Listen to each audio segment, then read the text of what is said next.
नमस्कार, मैं राहुल कठेरिया। आज राजस्थान की राजनीति में सचिन पायलट ने एक बार फिर हलचल पैदा कर दी। आज सचिन पायलट जयपुर में एक दिन के अनशन पर बैठे और उनके एक दिन के अनशन में राजस्थान की राजनीति के सभी राजनीतिक दलों में हलचलें तेज हो गई। विशेषकर कांग्रेस पार्टी के लिए तो स्थिति और ज्यादा थोड़ी सी खराब होने वाली मैं बात कहूंगा, क्योंकि सचिन पायलट ने जैसे ही 2-3 दिन पहले ये घोषणा की कि वो राजस्थान में जयपुर में एक दिन का अनशन करेंगे, वैसे ही कांग्रेस पार्टी के जो वहां के प्रभारी हैं रंधावा साहब, उनकी तरफ से प्रतिक्रिया आई कि उन्हें ऐसी किसी भी प्रकार की कोई सूचना नहीं है, क्योंकि सचिन पायलट को वो लगातार हमारे टच में रहे, उन्होंने एक बार भी इस बात की जानकारी नहीं दी। मैं आपको बताऊं सचिन पायलट ने जो अनशन किया उसका कारण क्या है। हम लोग कारण समझते हैं। कारण ये है, सचिन पायलट मांग ये कर रहे हैं कि गहलोत सरकार, वसुंधरा राजे सिंधिया जी जब राजस्थान के मुख्यमंत्री थी तो उनके मुख्यमंत्री रहते राजस्थान में काफी भ्रष्टाचार हुआ था, उस भ्रष्टाचार की जांच कराएं अशोक गहलोत जी। सचिन पायलट ये भी बोले कि अक्सर कर ये आरोप लगता है कि अशोक गहलोत और वसुंधरा राजे सिंधिया इनकी आपस में मिली भगत है।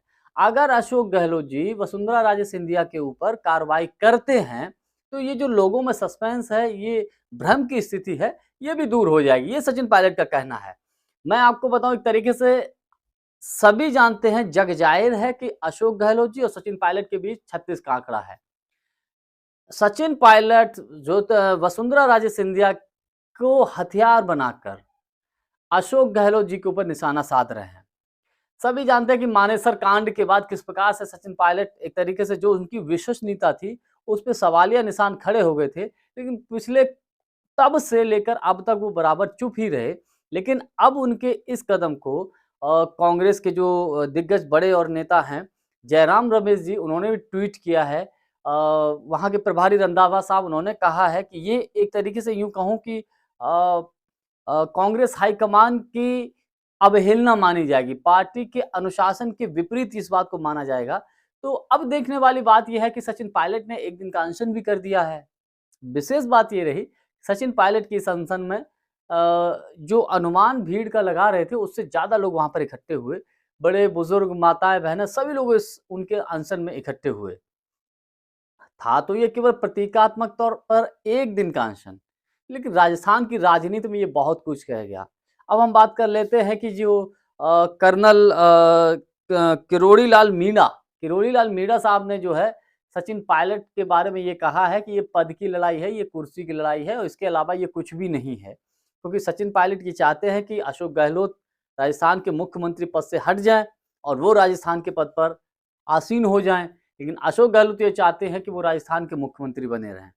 तो किरोड़ी लाल मीणा जी का यही आरोप है, ये कहीं कुछ नहीं, केवल दिखावा कर रहे हैं। और अगर उनका कहना है कि सचिन पायलट कहते ही हैं कि भ्रष्टाचार की जांच होनी चाहिए, तो उनको मांग ये करनी चाहिए कि वसुंधरा राजे सिंधिया के साथ साथ अशोक गहलोत के काल में भी जो भ्रष्टाचार हुए हैं उनकी भी जांच होनी चाहिए। उसके अलावा दूसरे नेता है हनुमान बेनीवाल जी। हनुमान बेनीवाल ने ये कहा है कि सचिन पायलट को कांग्रेस को छोड़ देना चाहिए और अपनी एक नई पार्टी बना लेनी चाहिए। और रहा गठबंधन का सवाल, तो अगर सचिन पायलट नई पार्टी बनाते हैं तो हनुमान बेनीवाल सचिन पायलट के साथ गठबंधन कर सकते हैं। उन्होंने इशारों इशारों में इस प्रकार की बातें कही। एक तरीके से अगर कहा जाए तो सचिन पायलट ने राजस्थान के माहौल में एक बार फिर गर्मी तेज कर दी है।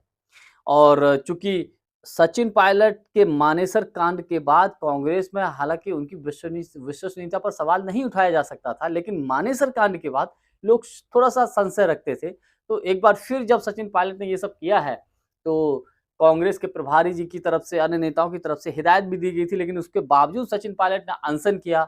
लोग उम्मीद कर रहे थे कि शायद अनशन को वो कैंसिल कर देंगे, लेकिन किया।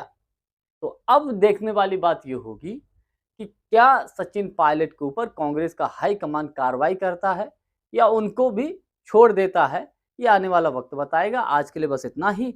वीडियो को लाइक, शेयर और चैनल को सब्सक्राइब जरूर कर दीजिएगा। बहुत बहुत धन्यवाद। नमस्कार।